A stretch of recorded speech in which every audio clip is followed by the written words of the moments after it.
sur le grand thème lié aux droits humains et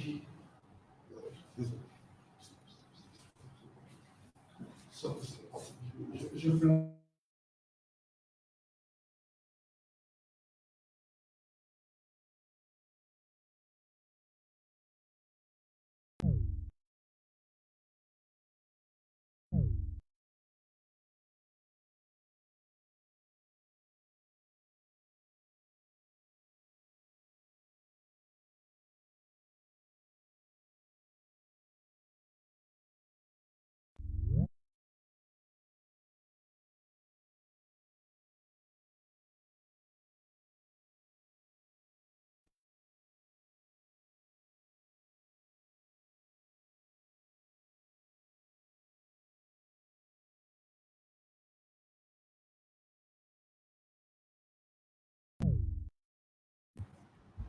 Bonjour chers étudiants, nous excusons pour la déconvenue de tout à l'heure.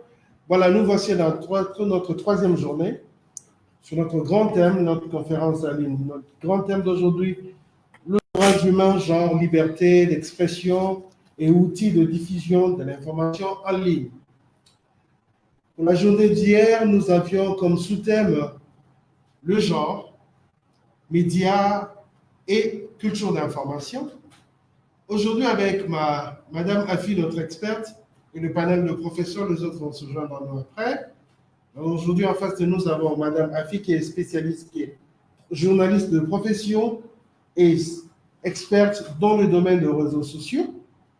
C'est avec le professeur Alon de ULK et UTBC qui vont échanger avec vous sur le thème des réseaux sociaux.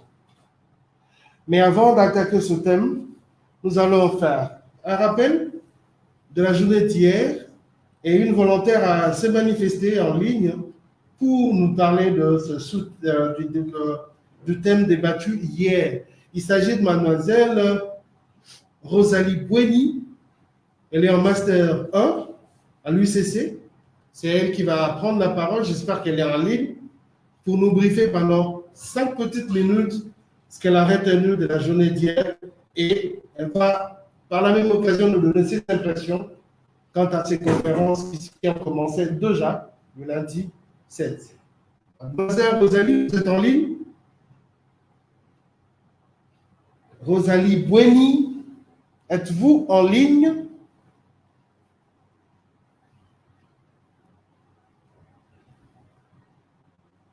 Quelqu'un d'autre dans... Allô? Bonjour, mademoiselle. Mademoiselle Bueni, Rosalie de UCC, vous êtes là en ligne? Si vous nous écoutez, manifestez-vous. Ok, vous pouvez activer votre micro parce qu'on ne vous entend pas. Activez votre micro.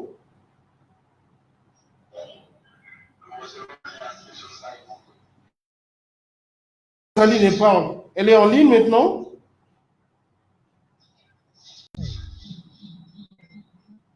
Rosalie Bueni.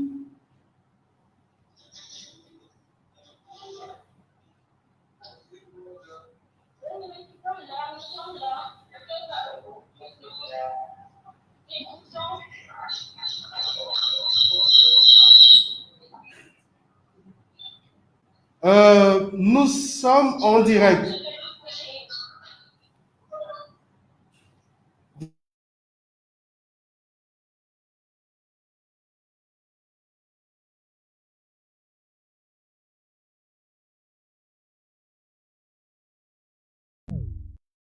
En ligne, quelqu'un peut nous briefer sur la journée d'hier? Un candidat peut se manifester? Moi, je vois Rosalie en ligne. Veux-tu te manifester comme tu l'as demandé?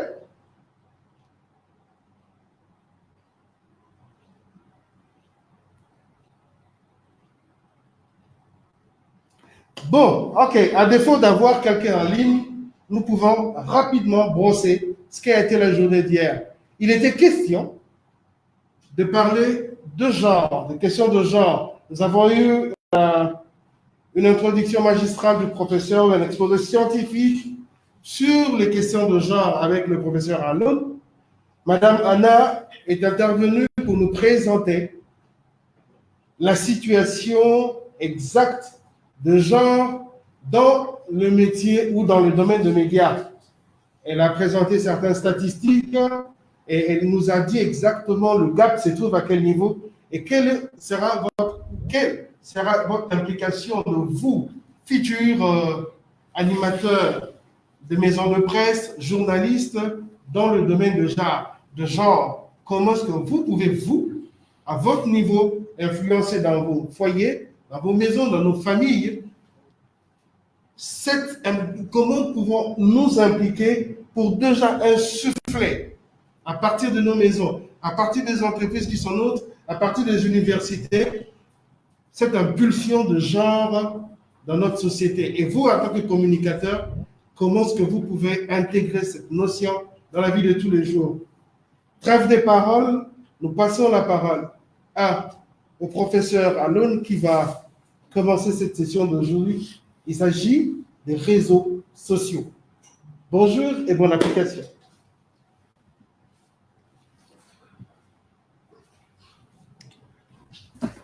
Bonjour, camarades étudiants. Nous sommes avec vous aujourd'hui autour du thème utilisation des réseaux sociaux, notamment par les journalistes. Voici la dynamique des échanges d'aujourd'hui. Je vais commencer pour dire un mot sur ce que sont les réseaux sociaux, son intérêt pour les journalistes et l'utilisation des réseaux sociaux par les journalistes. Après, je vais donner la parole à Madame Afi, l'experte en réseaux sociaux, qui va nous entretenir sur des trucs plus pratiques, notamment sur les réseaux sociaux utilisés par les journalistes et les tendances chiffrées de l'usage des réseaux sociaux en RDC. Et après, je vais récupérer la parole pour ouvrir, si vous voulez, des perspectives d'intégration des réseaux sociaux dans le monde du journalisme en RDC. Et enfin, viendra le jeu de questions-réponses. Je vous souhaite bonne écoute et je voudrais vous voir très nombreux à réagir à la fin. Je voudrais commencer mon exposé par différencier les médias sociaux des réseaux sociaux. Parce que dans la pensée populaire, c'est la même chose. Mais pour nous, scientifiques, ce n'est pas la même chose. Les médias sociaux désignent l'Internet que nous connaissons, auquel on ajoute une plateforme collective.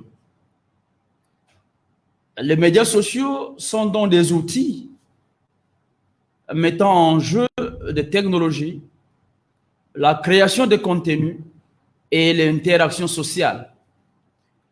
À ce niveau, il faut signaler que les médias sociaux émergent de l'évolution du Web 2.0, qui est un web interactif.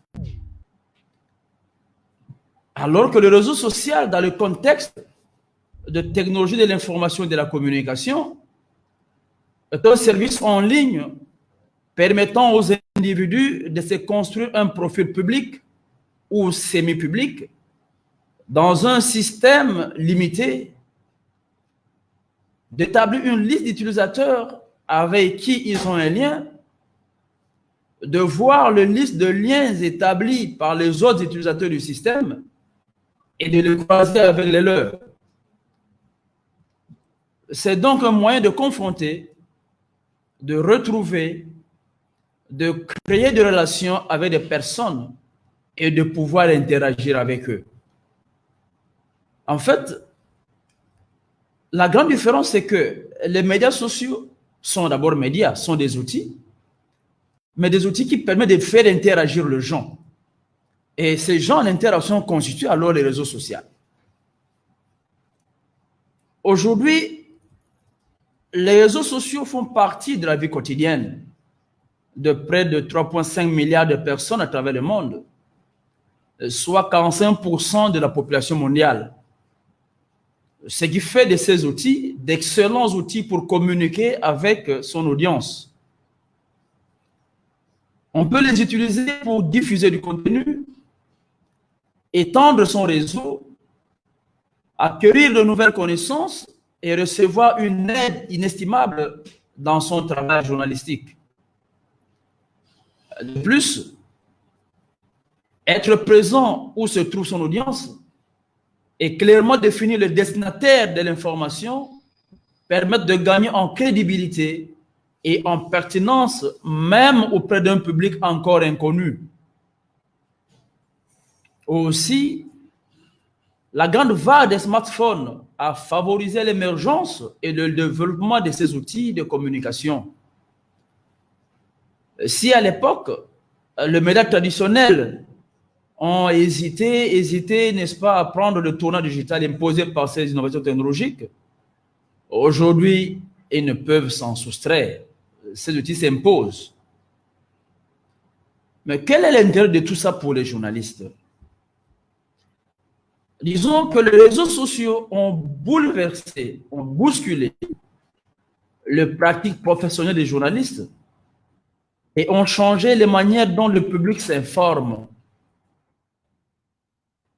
Les réseaux sociaux sont à l'origine d'une redistribution des rôles entre producteurs d'informations et consommateurs de ces informations, un remaniement permanent du contenu, un changement progressif de mode d'appropriation des informations et des usages de lecture. Avec les réseaux sociaux, le consommateur d'informations, le public ou l'audience devient des consommateurs. En fait, ils ne sont pas seulement consommateurs qui consomment des informations produites par les journalistes. Ils deviennent eux-mêmes moteurs de recherche.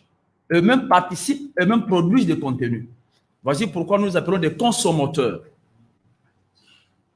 Et c'est de nouveaux rôles. Parce qu'avant, ils étaient juste consommateurs, mais aujourd'hui, eux-mêmes participent dans la production de l'information que le journaliste, à son tour, peut encore s'en servir pour le remettre, n'est-ce pas, sous forme déjà analysée et traitée. Il a donc de nouveaux rôles et de nouveaux pouvoirs. C'est lui qui se décide de l'heure, du lieu, du type de contenu à consommer. Parce qu'avant, dans les médias traditionnels, télévision par exemple, c'était aux journalistes de préciser l'heure de diffusion. Et le consommateur, le téléspectateur qui voudrait consommer une émission va attendre l'heure X, n'est-ce pas, pour s'exposer. Mais alors, avec les réseaux sociaux, ce n'est pas le cas, parce que là, le contenu est là, et c'est au consommateur de se choisir l'heure, le lieu, du temps, n'est-ce pas, et du type de contenu à consommer. Et donc là, c'est l'heure même, n'est-ce pas, c'est le règne même de l'homo numericus, l'homme numérique, qui est un homme augmenté, on a vu, un homme avec d'autres pouvoirs, un homme avec d'autres rôles. Et nous, journalistes, nous devons l'intégrer dans notre travail de production de l'information. En effet, les réseaux sociaux sont devenus de nouveaux outils dans la sociabilité des individus, du fait que les réseaux sociaux articulent de manière originale les logiques de la sociabilité quotidienne et celles de l'accès à l'espace public. Les réseaux sociaux ouvrent un espace dans lequel les conversations ordinaires acquièrent une plus grande visibilité et se mêlent à l'information médiatique. Les réseaux sociaux constituent ainsi un nouvel espace dans lequel le partage de l'information et la constitution de nouveaux liens sociaux sont indissociables. En retour, pour les journalistes, le consommateur devenu consommateur exige un calcul d'optimisation des offres informationnelles. Parce qu'en fait, le journaliste qui travaille désormais sur les réseaux sociaux ne doit plus le faire de la même manière qu'il le faisait, n'est-ce pas, avec les médias traditionnels. Il doit ici absolument procéder au calcul d'optimisation de ses offres informationnelles pour que ce consommateur qui se décide de l'heure, du lieu où il peut se connecter, puisse se trouver utile et consommer, n'est-ce pas, l'information rendue possible par des sémiotisations intelligentes. En fait, nous allons comprendre que ce qui diffère les réseaux sociaux, les médias sociaux, si vous voulez, c'est essentiellement le signe. Chaque média social utilise de manière particulière des signes. Et nous, journalistes, nous étudiants en formation en journalisme, nous devons savoir scénariser, nous devons savoir mettre, n'est-ce pas, en musique ce signe de manière intelligente pour communiquer. Et ces sémiotisations s'appuient sur des stratégies efficaces, opportunes, pour promouvoir l'information auprès du public. Et je pense que c'est le premier grand travail des journalistes dans le contexte des réseaux sociaux. Étant donné que les réseaux sociaux nous plongent désormais dans une société du flux d'informations, dans un monde de la réactivité et de l'accélération qui induit un nouveau rapport au temps, à l'espace et au savoir, donc à l'information. Et vous savez, l'information, c'est un savoir communiquer.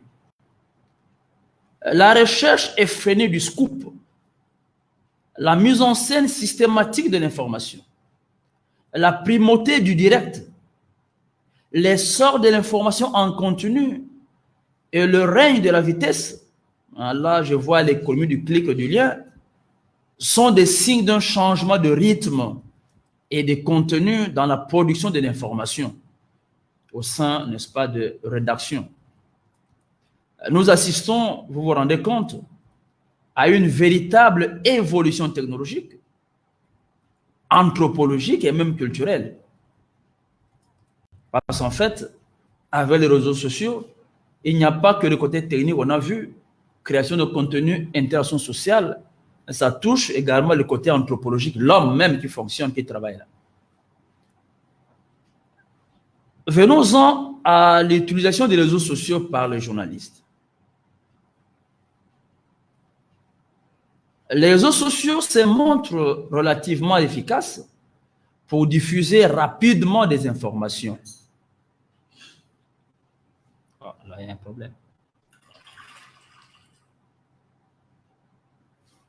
Pour diffuser rapidement des informations. Alors, dès lors, comment doivent se positionner les journalistes face à ces nouveaux outils? Comment utiliser les réseaux sociaux pour mieux faire et être critiqué?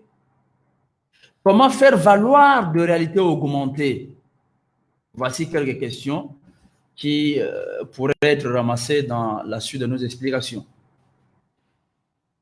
Les réseaux sociaux imposent de repenser le mode de production et de consommation de l'information. En effet, sur les réseaux sociaux, tout le monde peut informer. Les amateurs, le journaliste de formation. Dans ce contexte, la recherche du scoop ne doit pas occulter l'exigence de l'analyse. Et l'analyse valide le fait. Et l'analyse est l'apanage des journalistes. En fait, le challenge maintenant pour les journalistes, à mon sens, c'est la validation de l'information. Parce que avec les réseaux sociaux, le fait n'est plus exclusif. Le fait n'est plus l'exclusivité du seul journaliste. Il y a des amateurs d'information, mais le journaliste, lui, doit alors aller dans l'analyse. Et c'est l'analyse qui valide le fait et qui fait la différence entre l'amateur et nos journalistes.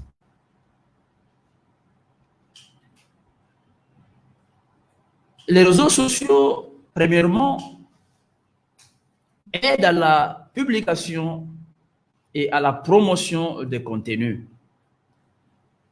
Pour diffuser des contenus éditoriaux adaptés en fonction de son public et des plateformes de diffusion et atteindre un grand nombre de personnes connectées sur une même plateforme. Voici Premier élément, premier avantage, c'est que les réseaux sociaux aujourd'hui permettent la publication et la promotion des contenus. Et j'ai dit tantôt qu'il faudrait définir des stratégies de ces promotions de contenus par rapport aux scénotisations, n'est-ce pas, ou aux scénarisations telles que vous allez le penser, vous allez combiner des signes, n'est-ce pas, pour pouvoir communiquer ce que vous pensez communiquer. Deuxième aspect de l'usage des réseaux sociaux, c'est le réseautage. Les réseaux sociaux permettent d'étendre son réseau professionnel. Troisième aspect, c'est l'interaction avec l'audience. Aujourd'hui, les journalistes utilisent ou recourent aux réseaux sociaux pour développer une communauté plus large, bien sûr, et interagir avec elle. Autre aspect des réseaux sociaux pour les journalistes, et c'est très important, c'est l'e-réputation, la réputation électronique. Aujourd'hui, par exemple, certains journalistes recourent à Twitter ou à Facebook pour exprimer leur personnalité ou leur goût afin de se faire valoriser. Ils espèrent aussi être repérés ou imposer leur marque personnelle et gagner en notoriété. Parce qu'en fait, vous vous rendez compte qu'une information mise sur les réseaux sociaux, oui, c'est un contenu mis sur les réseaux sociaux, mais en réalité, c'est une promotion personnelle qui est mise en évidence. Autre aspect, c'est la tribune libre. Cet espace mi-personnel, mi-rédactionnel, parce qu'il n'y a pas que le côté rédactionnel, moi, comme journaliste, je peux aussi s'en servir pour donner mon point de vue personnel, qui peut ne pas être celui de ma rédaction. Donc, cet espace mi-personnel, mi-rédactionnel autorise un autre regard, décalé ou militant, en adoptant un ton, par exemple, de conseil ou pas, en maniant des commentaires ironiques ou le coup de gueule, et y compris parfois pour ceux qui sont déjà éditorialistes. Ils sont d'ailleurs nombreux à préciser dans leurs notices biographiques, de manière tantôt sincère, tantôt provocatrice, que leurs tweets n'engagent qu'eux et eux seuls. Parce qu'en fait, les réseaux sociaux offrent ce côté-là. Contrairement aux médias traditionnels, le presse écrite par exemple, on n'a pas assez d'espace, n'est-ce pas, pour s'engager, pour donner son point de vue comme un journaliste. Mais les réseaux sociaux aujourd'hui, n'est-ce pas, offrent aux journalistes cette possibilité de s'engager personnellement par rapport à une actualité. Alors, ce qui peut sembler équivoque, car un journaliste reste toujours attaché à son média, qu'il soit sur Twitter ou non.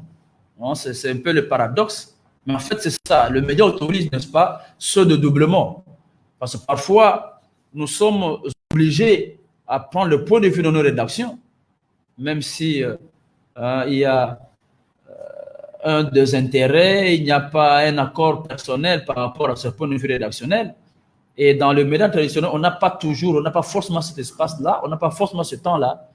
Mais dans les réseaux sociaux, n'est-ce pas, il y a cette possibilité-là d'entretenir des pages personnelles où le journaliste prend une position personnelle par rapport à un point d'actualité. Autre possibilité, c'est la veille. Le journaliste n'hésite plus à annoncer une nouvelle de grande ampleur sur Twitter, par exemple, avant de la traiter de manière approfondie pour son média. L'information s'écrit souvent d'abord sur les réseaux sociaux et la couverture d'un événement prend forme au point de devenir une référence pour les autres médias. Twitter, par exemple, il a été utilisé par les journalistes comme un média, favorisant une couverture en temps réel à coup de retweet de ce que le citoyen diffusait ou tweet que le journaliste, seul témoin possible d'un fait, émettait. Les réseaux sociaux sont aussi utilisés comme des sources pour identifier des sujets et alimenter en témoignage des articles. les médias d'information peuvent les utiliser pour questionner leurs followers. Les journalistes cherchent directement, par exemple sur Facebook ou Twitter, une recherche de témoignages, eux-mêmes ou en passant par des sites qui ont vocation à mettre en contact des journalistes avec des sources potentielles. Pour les journalistes, par exemple, aller sur les réseaux sociaux est une façon de se mêler à ces conversations. Et le faire est intéressant, le faire est conseillé, le faire reste primordial. Parce qu'en fait, les réseaux sociaux aujourd'hui doivent donner matière aux journalistes pour leur permettre de faire autrement, mais alors de faire mieux.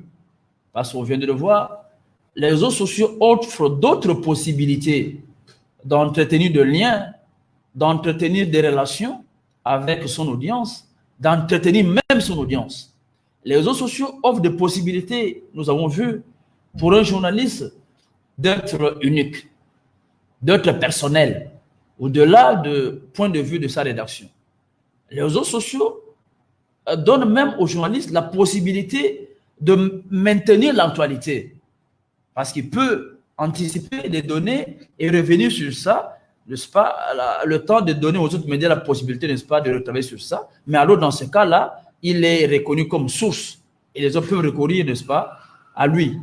Donc, voici, n'est-ce pas, de manière théorique, comment nous allons penser, pour l'instant, orienter, ancrer, n'est-ce pas, notre débat sur le rôle ou l'usage, l'utilisation, si vous voulez, de réseaux sociaux par les journalistes.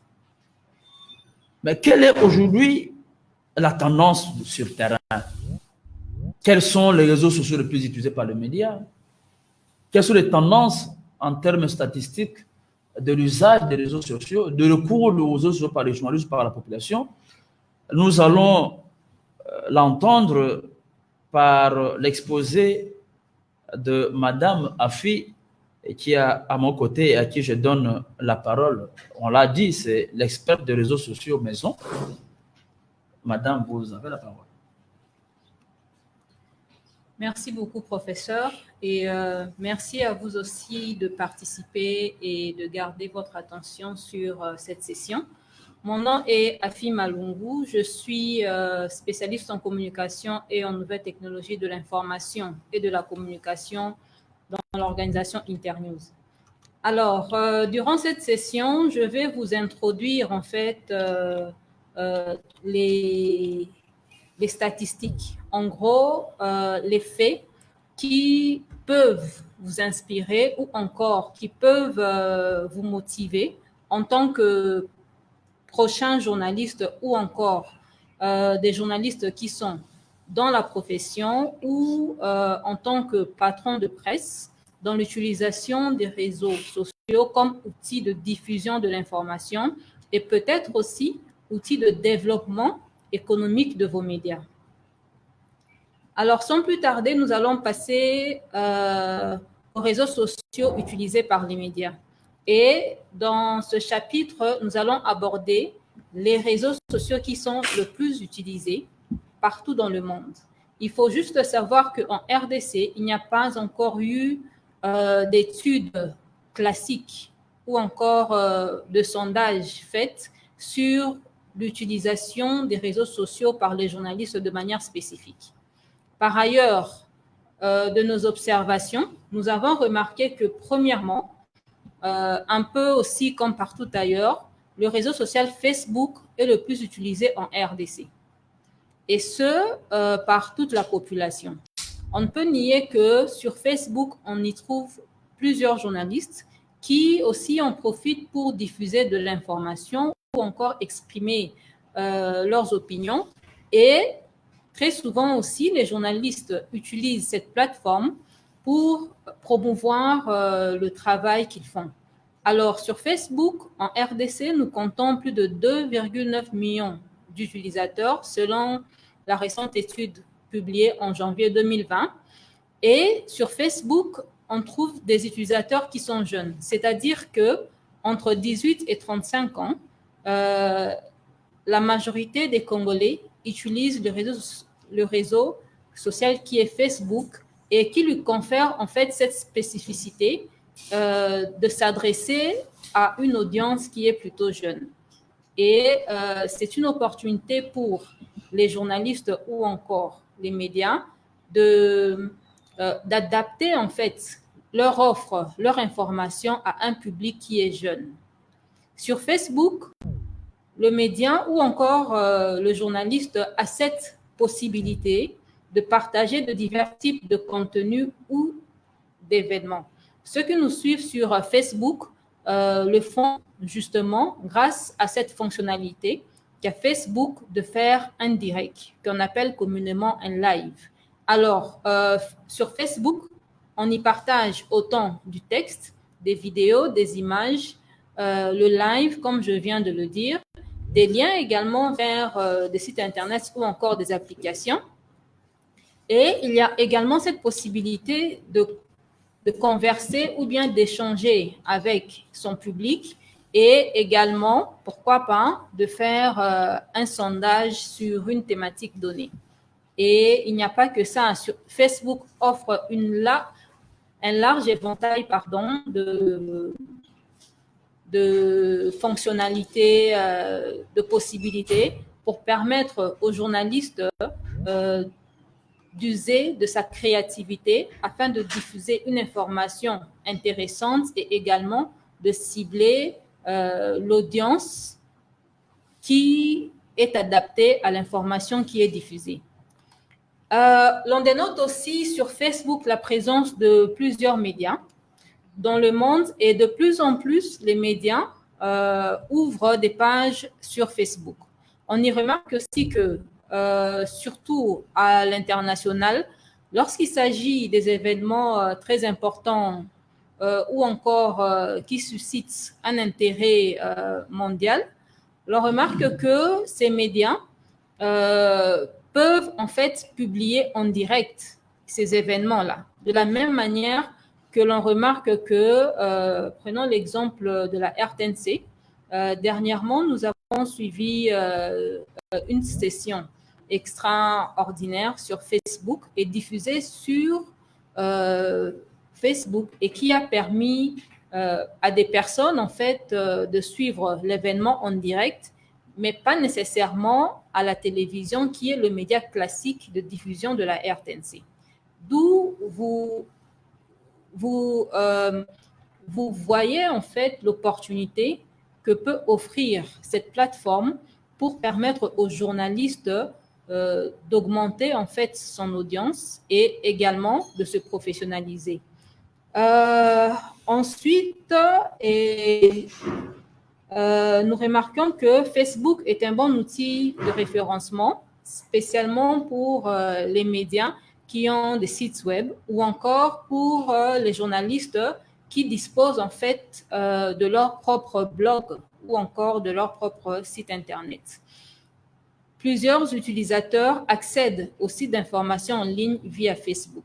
Et ça s'est prouvé d'un point de vue général, d'un point de vue dans le monde, en fait, plusieurs médias postent leurs informations accompagnées des liens sur Facebook, ce qui permet aux utilisateurs de cliquer et en fait de tomber sur le site web de ce média-là. Alors, le second média social utilisé par les journalistes dans le monde et également en RDC, d'après nos observations, est Twitter. Bien entendu, Twitter est prisé par les hommes politiques, autorités publiques ou encore les influenceurs. Il est également utilisé pour débattre et exprimer ses opinions sur des idées. Twitter est également idéal pour atteindre une cible institutionnelle. Donc, c'est-à-dire que sur Twitter, on y trouve un peu plus des organisations, un peu plus des structures que des particuliers que l'on trouve en grand nombre, par contre, sur Facebook. Plusieurs journalistes y publient des informations. Il y a des exclusivités, des opinions, indépendamment de leurs médias. La plateforme Twitter, qui est une plateforme bien entendu de microblogging, est devenue l'une des principales sources d'informations en temps réel. Lorsque, par exemple, on entend une information venant d'un ami ou encore sur WhatsApp, alors très souvent, pour vérifier l'information ou bien la crédibiliser, on a tendance à aller sur Twitter et à taper en fait dans la barre de recherche les mots-clés pour savoir s'il y a des personnalités ou encore des structures qui ont publié la même information, ce qui donne à cette information-là une certaine crédibilité. Voilà. Et il faut également dire que avec ce système de diffusion rapide de l'information, Twitter, le fait que les informations sont commentées à la seconde, c'est-à-dire en temps réel, Twitter a cette puissance-là de diffuser l'information et surtout comporte un risque énorme puisque comme l'information circule très rapidement, pour le journaliste, il faudrait vraiment qu'il fasse très attention de vérifier l'information avant de la diffuser. Sinon, si l'information s'avère fausse, ben, le journaliste va diffuser ce qu'on appelle les fake news. Ensuite, nous avons YouTube. Comme vous savez, la plateforme de partage des vidéos compte parmi les premiers moteurs de recherche de contenu sur Internet. Alors, aujourd'hui, c'est déjà le cas. Les gens vont maintenant sur YouTube pour avoir en fait des vidéos en temps réel ou bien encore s'approprier d'une information visuelle sur YouTube beaucoup plus que sur le moteur de recherche le plus réputé qui est Google. YouTube est très utile pour les médias télévisés, mais intéresse aussi les autres types de médias qui adoptent de plus en plus la vidéo. Aujourd'hui, nous remarquons qu'il y a des radios. En RDC, nous savons déjà que la radio Top Congo a tendance à diffuser son émission Le Débat, également sur des plateformes vidéo. Donc, autant on peut suivre cette émission à la radio, autant en se connectant sur ses comptes Twitter ou encore YouTube, il y a cette possibilité-là de suivre l'émission en direct. Et c'est justement grâce au développement de ces plateformes des réseaux sociaux. YouTube permet également de partager du contenu, même en dehors de sa grille de diffusion classique à la télévision. Nous savons qu'à la télévision, nous avons une grille de diffusion qui permet de déterminer en fait quand est-ce que passe une émission, voilà, mais sur YouTube, dans la mesure où le réseau offre cette opportunité de diffuser à tout moment sans avoir planifié ou on a planifié, mais on estime que l'espace n'est pas assez suffisant ou encore ce serait une décision plutôt stratégique. On a cette largesse-là de diffuser sur la plateforme YouTube. Sur YouTube, on a remarqué que plusieurs événements ils sont maintenant retransmis en direct et plusieurs personnalités ou même des médias, ils possèdent des chaînes. Ce qui permet en fait d'atteindre des personnes qui, au moment de la diffusion de l'événement, pourraient ne pas se trouver chez eux ou encore en présence d'un média classique. On cite par exemple la télévision et la radio dans ce cas. Il faut savoir que le nombre d'heures de visionnage mensuel sur YouTube augmente de 50% chaque année, tandis que 300 heures de vidéos sont mises en ligne chaque minute dans le monde. Ce qui est très, très, très intéressant pour justement juger de la puissance et de la large opportunité que YouTube offre aux journalistes et pourquoi pas aux médias de pouvoir diffuser leur information à une audience plus large et également d'augmenter, en fait, d'améliorer le professionnalisme dans la mesure où la plateforme devient de plus en plus compétitive d'un point de vue de l'audimat. Enfin, YouTube offre l'indépendance aux journalistes ou encore à l'animateur de diffuser sans être rattaché à un organe de presse. Vous le savez sûrement, il y a plusieurs journalistes ou encore quelques médias. Maintenant, c'est une tendance qui, en fait, font leurs émissions bien montées et tout le reste ou pas, et qui préfèrent diffuser sur YouTube. Bon, vous le savez, c'est une pratique qui fait débat parce que certaines émissions ne seraient pas professionnelles, mais du moins, c'est une plateforme qui offre cette opportunité-là aux journalistes, aux médias, de pouvoir atteindre une audience qu'ils n'auraient peut-être pas pu avoir à travers leurs médias classiques. Alors, nous avons WhatsApp. Pour WhatsApp, l'application gratuite de messagerie mobile a le potentiel de devenir un outil indispensable dans le journalisme dans la mesure où elle est déjà établie comme la plateforme la plus rapide pour le partage de l'information. Je pense que chacun de nous a l'application WhatsApp téléchargée. Sur WhatsApp, il y a ce partage d'informations-là qui est gratuit et surtout favorisé par la création des groupes. Il faudrait savoir que dans une certaine mesure, WhatsApp promeut le développement du journalisme citoyen où en fait tout le monde devient producteur de l'information. Il n'y a pas que le journaliste. La différence, c'est que l'information doit être basée sur les faits et également l'information doit passer par un processus de vérification et aussi de confrontation de ces faits-là. Et c'est la différence entre un journaliste et un journaliste citoyen. WhatsApp est actuellement la plus grande victime de l'expansion des fausses informations, malheureusement, dans la mesure où on peut atteindre un plus grand nombre de personnes.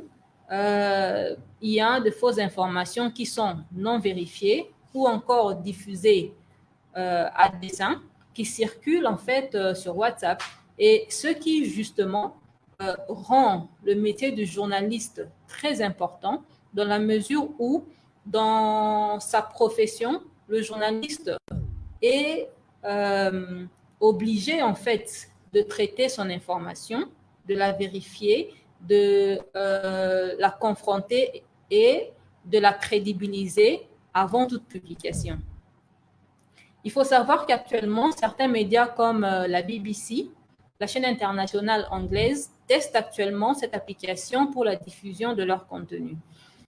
Alors, il faut savoir que tout moyen ou tout canal qui favorise en fait la diffusion de l'information est une opportunité pour le média, ainsi que pour le journaliste de diffuser une information ou d'atteindre une audience un peu plus large. Et WhatsApp, justement, offre cette opportunité-là. Alors, il est maintenant question de de construire ou encore d'élaborer des stratégies pour faire en sorte qu'une information diffusée par un média ou par un journaliste puisse atteindre une audience assez large, mais à condition que, justement, l'information soit traitée, vérifiée, confrontée, crédibilisée avant d'être publiée.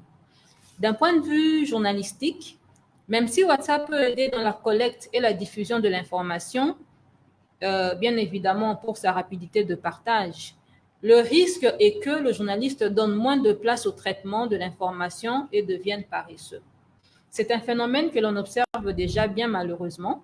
Les journalistes qui sont censés en fait diffuser une information traitée, confrontée et crédibilisée, tombent également dans le piège de ne pas vérifier l'information avant de la diffuser parce qu'ils estiment que plus on diffuse vite, plus on se sent en fait professionnel. Cette course à l'exclusivité font perdre en fait aux journalistes cette crédibilité-là. Donc, ça veut dire que un journaliste, juste pour les besoins de diffuser une information, voilà, ne la traite pas bien avant, mais préfère partager au risque que cette information tombe sous le coup d'un fake news. Enfin, WhatsApp a une version business qui offre plus de possibilités pour la diffusion de l'information.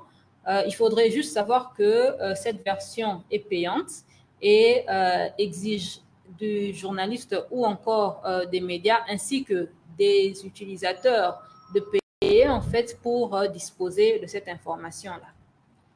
Alors, très rapidement, nous allons brosser le réseau professionnel LinkedIn, qui est un réseau social pour les professionnels et elle est la plateforme idéale pour atteindre la catégorie socio-professionnelle de la population. Donc, quand le journaliste décide de diffuser sur LinkedIn, le journaliste sait déjà que sur cette plateforme, on y trouve des travailleurs, on y trouve des professionnels. Également, on y trouve également des institutions qui publient régulièrement leurs informations. Bien évidemment, le ton y est plus sérieux et le traitement de l'information y diffusée est d'un niveau élevé. Donc, lorsque le journaliste décide de publier sur la plateforme LinkedIn, le journaliste s'assure au préalable que son information est traitée de manière professionnelle. Traitée et également présentée de manière professionnelle aux utilisateurs de la plateforme. Ce réseau a un fort potentiel d'accroître le réseautage du journaliste et faire connaître ses compétences, bien évidemment. Enfin, nous avons le réseau social Instagram. Comme vous le savez, Instagram offre cette possibilité de diffuser l'information visuelle. C'est sa caractéristique principale. Très souvent, on y diffuse les photos ou encore les vidéos. Elle connaît une forte progression en termes d'usage par les médias occidentaux, mais également, nous avons une tendance à voir que en RDC, il y a également les médias qui utilisent la plateforme Instagram. On y trouve les célébrités de la mode, du sport et de la télé-réalité qui y sont très présents. Instagram, il faut le dire, est très utilisé par les jeunes.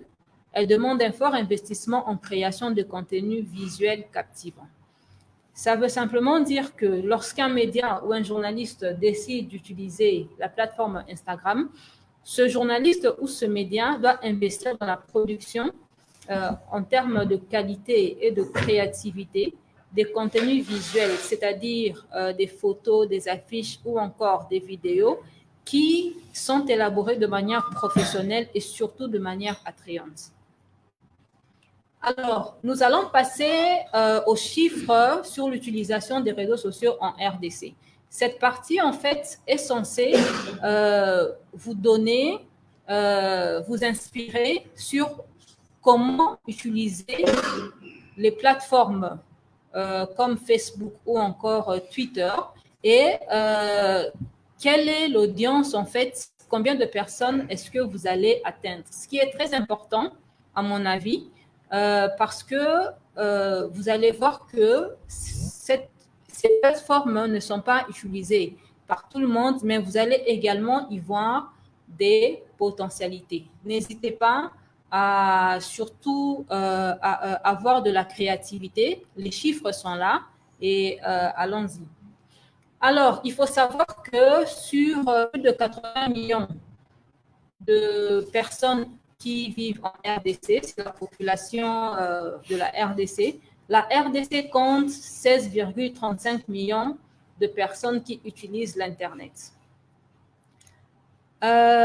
Ces chiffres sont issus d'une étude qui s'appelle We Are Social. C'est en fait un groupe de personnes, de scientifiques, joints par des organisations comme Facebook, Twitter, qui en fait s'asseyent chaque année et font des statistiques de manière bénévole pour présenter aux personnes ou encore aux organisations qui s'y intéressent les chiffres d'utilisation de l'Internet et également des réseaux sociaux à travers le monde. Donc, vous allez avoir le lien dans le chat box et vous pouvez y entrer. Cette étude, en fait, concerne presque tous les pays du monde et vous pouvez aussi y trouver la section de la RDC. Je sais que vous vous en sortirez malgré que l'étude est en anglais, mais du moins, en résumé, c'est très facile à comprendre. Donc, je disais que 16,35 millions de personnes utilisent l'Internet dans notre pays, statistiquement, et le taux de pénétration d'Internet en RDC est de 19%. En janvier 2020, il était de 19%. Ben, on espère qu'en janvier 2021, il serait d'un peu plus de 19%. Le nombre d'internautes a augmenté de 9 millions entre 2019 et 2020, soit plus de 122%. Alors, à ce stade, et vous allez le découvrir dans l'étude, c'est que la RDC est parmi les 3 pays où le nombre d'utilisateurs d'Internet en une année a augmenté de plus de 100%. Donc, vous y voyez déjà les opportunités d'atteindre un public qui est un peu plus large et aussi, ça peut aussi faire l'objet d'une opportunité d'investir en fait dans la publication des informations sur l'outil Internet. Alors, il faut dire que 99% d'internautes accèdent aux réseaux sociaux via leur téléphone mobile. Et le 1% restant utilise en fait les autres plateformes comme par exemple les ordinateurs, les tablettes ou encore les montres connectées. Donc, ça veut dire que dans la création de l'information, dans la décision, dans la décision de diffuser l'information à travers l'Internet, Facebook ou encore Twitter, il faut garder toujours à l'esprit que 99% des personnes qui utilisent l'Internet en RDC vont consulter votre information sur leur téléphone portable. Ça, c'est très important. Alors, voici les statistiques sur l'utilisation des réseaux sociaux en RDC en janvier 2020.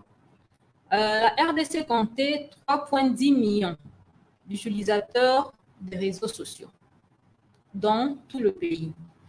Il faut savoir que la pénétration des réseaux sociaux en RDC s'élevait à 3,5% en janvier 2020. Ok, vous allez vous dire que voilà, toutes les personnes que vous connaissez dans votre sillage ont un smartphone, sont connectées et tout le reste. Mais il faut juste savoir que ici, les statistiques prennent en compte les utilisateurs réguliers. Mais moi qui vous parle, je peux dire qu'il y a des moments où je ne suis pas connectée sur Internet. Et il y a également des moments où je décide de ne pas être connectée sur Internet. Ce qui fait que quand je ne suis pas connectée sur Internet, sur mon téléphone, naturellement, je ne suis pas connectée sur les réseaux sociaux. Et d'après les statistiques, nous n'avons que 3,5% de personnes qui, en fait, utilisent régulièrement les réseaux sociaux lorsqu'ils sont connectés sur Internet.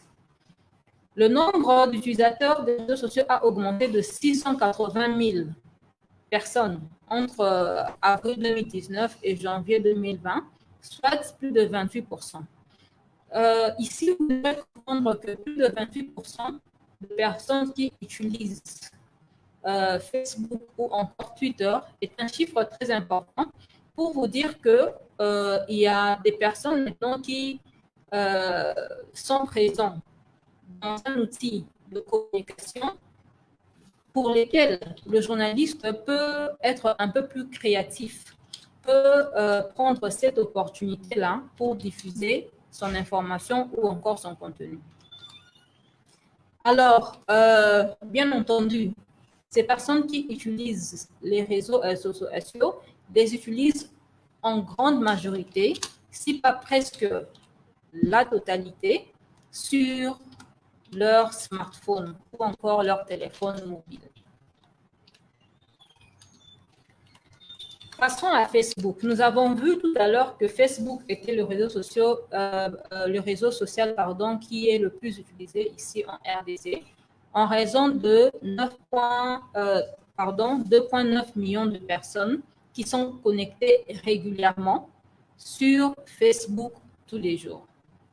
Alors, il faudrait savoir que, comme on l'a vu tout à l'heure au-dessus, laissez-moi reprendre ce slide-là, 3,10 millions de personnes en RDC sont régulièrement connectées sur les réseaux sociaux et Facebook à lui-même a 2,9 millions de personnes. Ce qui confère à Facebook le titre de patron des réseaux sociaux ici en RDC. Ce qui est très important, à mon humble avis, parce que lorsque le journaliste ou les médias décident d'aller sur Facebook, par exemple, il sait déjà que la majorité des personnes qui utilisent, qui ont un compte, ont cette possibilité-là de voir son information. Ce qui est différent du fait que ces personnes-là vont forcément réagir à leur information. Et moi, je ne parle que des utilisateurs qui sont ici en RDC dans le pays. Donc, il faudrait savoir que, si on avait un peu plus de temps, on aurait parlé en long et en large de Facebook. Il faudrait déjà maîtriser le langage qui est sur Facebook. Comment est-ce que les gens diffusent l'information? Quelle est la nature des informations diffusées régulièrement sur Facebook?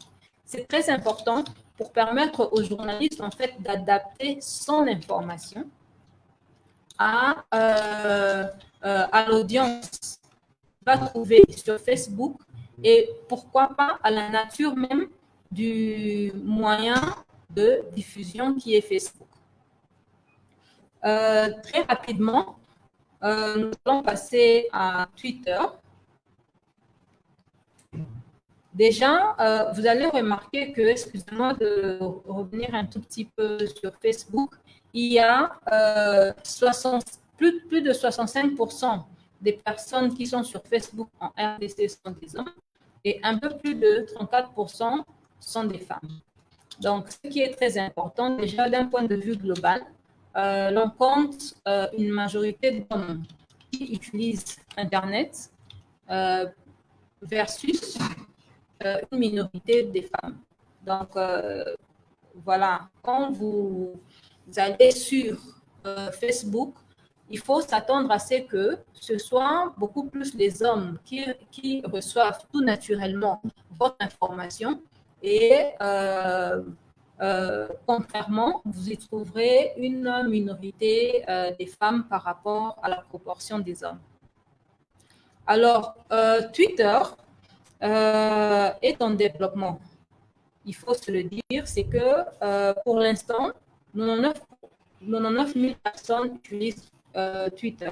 Et en majorité, ce sont des hommes politiques, des instances publiques, et on y trouve maintenant aussi de plus en plus des journalistes et la plupart des médias ont des comptes sur Twitter, ce qui leur permet en fait de voir que de cibler en fait les institutions ou encore les autorités publiques ou encore une frange de la population qui en fait s'intéresse à ce qu'on appelle les sujets de politique, d'économie. Et vous y trouverez un peu plus de 85% d'hommes. Par contre, on y trouve que voilà, un tout petit peu plus de 14% de femmes qui utilisent Twitter. Alors, enfin, on va chuter sur LinkedIn. La RDC compte, du moins compté en janvier 2020, 310 000 personnes qui utilisaient LinkedIn. Alors, ces chiffres sont en expansion. En 2021, on va voir ce chiffre augmenter, tout naturellement parce que LinkedIn, en fait, permet de vendre son profil professionnel et pourquoi pas d'être reconnu sur une expertise quelconque. Alors, on compte 77,6% d'hommes sur LinkedIn et au contraire, près de un peu plus de 22% de femmes qui utilisent LinkedIn. Alors, j'arrive à la fin de mon exposé et je vais remettre la parole au professeur Alone. Il faut juste savoir que ces chiffres, en fait, est censé vous permettre de prendre les bonnes décisions si vous décidez d'utiliser les plateformes des réseaux sociaux comme outil et moyen de diffusion de l'information et pourquoi pas moyen d'interaction avec votre public. Merci beaucoup. Merci, Madame Afi, pour votre exposé combien brillant. Voici, nous retenons de cet exposé les tendances. Et dans cette tendance-là, nous pouvons facilement nous situer, n'est-ce pas, pour la RDC. Il y a celles qui sont, je dirais, très bonnes et d'autres non. Et à ce stade, nous allons chuter sur des perspectives d'intégration des réseaux sociaux dans le travail médiatique. Quel avenir pour les réseaux sociaux chez les journalistes congolais? Autrement, comment tirer profit des réseaux sociaux pour et par le média congolais?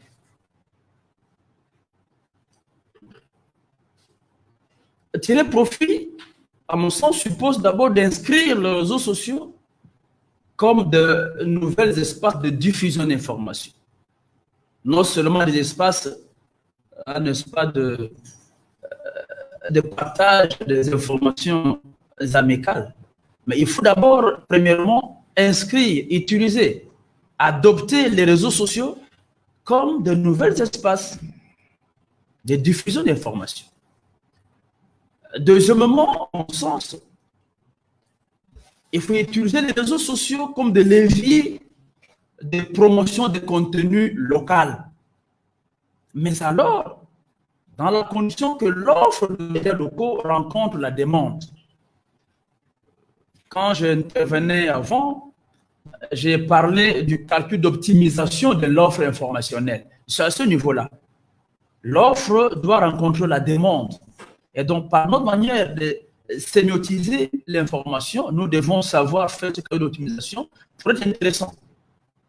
Parce que nous avons dit que le consommateur a de nouveaux pouvoirs. Et donc, il faut aller vers lui pour être utile.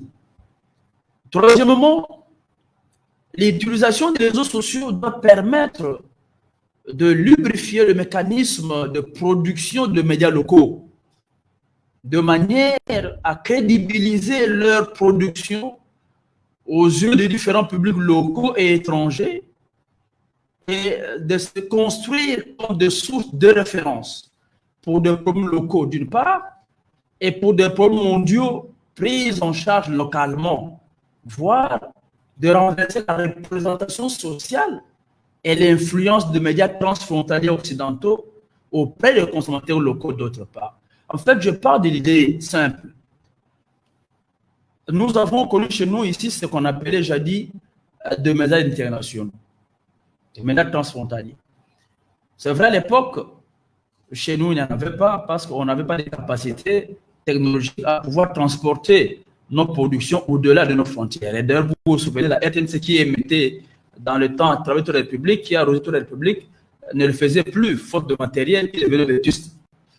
Donc, la transfrontalisation de l'information était le monopole de seuls médias occidentaux.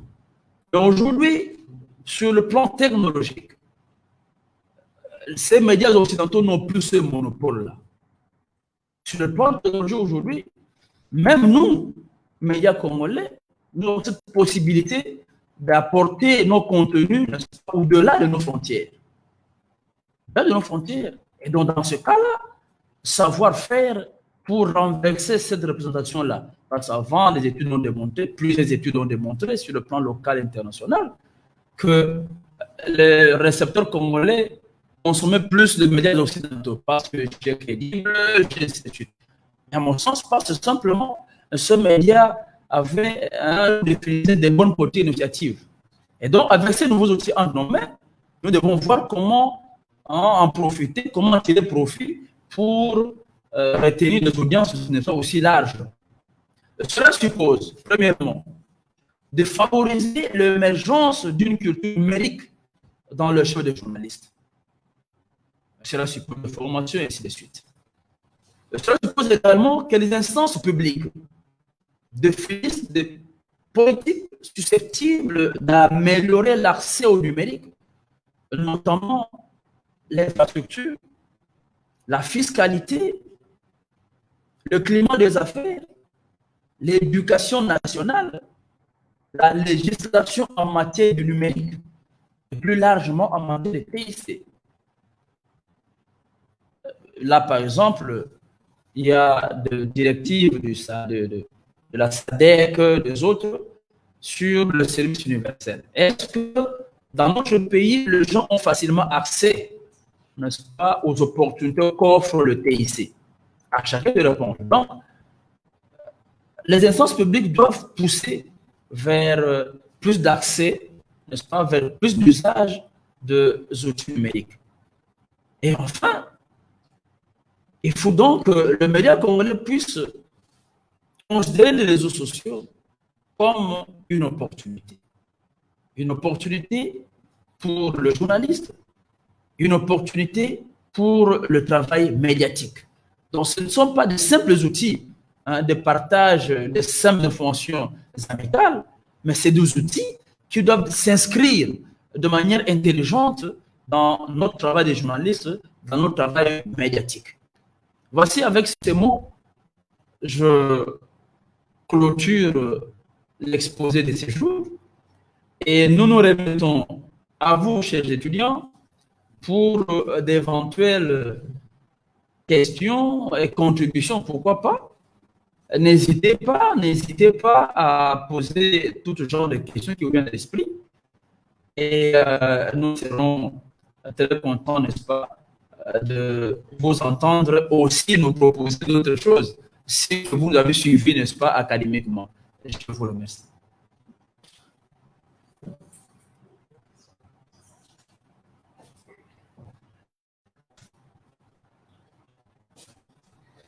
Merci, cher professeur Alon. Merci, Madame Avima Malungu. Et là, le professeur Michael nous a rejoint dans ce plateau. Voilà, c'est à vous maintenant, vous, chers étudiants qui nous suivez en ligne, de poser vos questions sur la thématique d'aujourd'hui, les réseaux sociaux.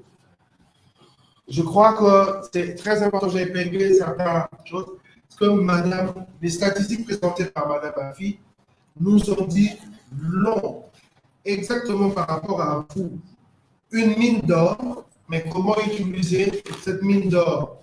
Près de 300 ou 600 000 Congolais dans les réseaux sociaux.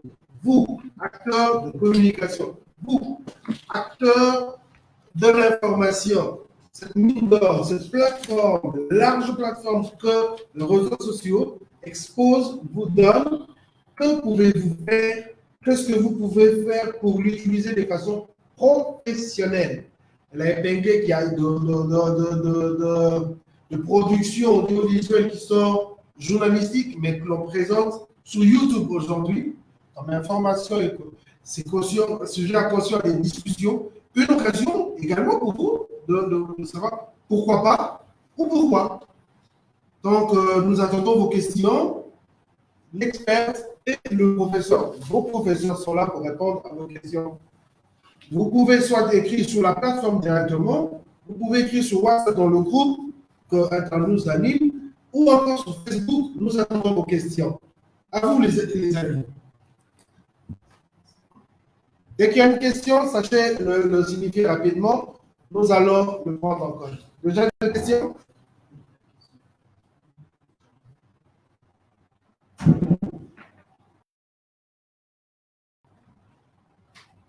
Nous sommes là en ligne. Vous pouvez appeler.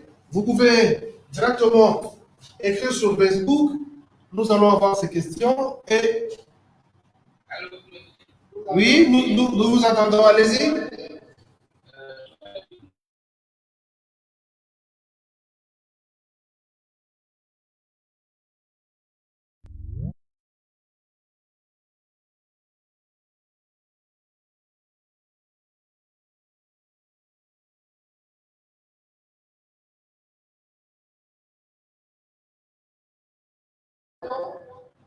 Tu peux reprendre ta question, on t'entend très mal. Pas trop, pas.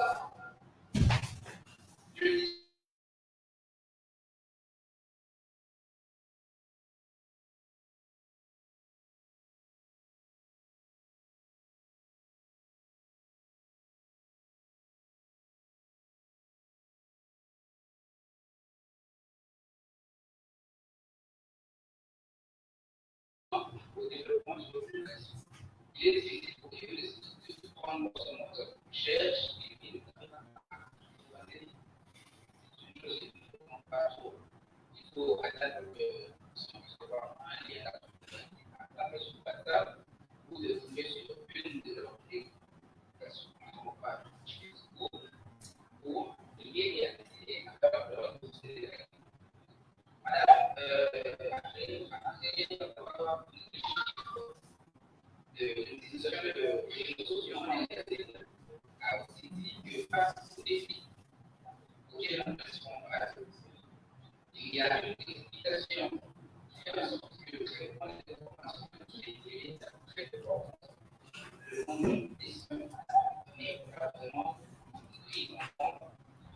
Alors, la question est est-ce que le public attend de nous plus de considération et plus de précision ou les techniques qui sont en train de prendre sont traitées.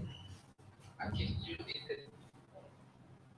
est-ce que l'éthique et déontologie journalistique en est à préparer pour punir des journalistes qui ne traitent pas bien leurs informations, qui diffusent des fake news publiques via des réseaux sociaux, des médias. Merci, Mbaka. Donc, Je te dis la formation là. mesures prises pour encadrer ou soit punir, reprouver les journalistes récalcitrants qui diffusent des informations tordues, des informations de fake news dans les réseaux sociaux. C'est ça la question de Mbaka qui en ligne.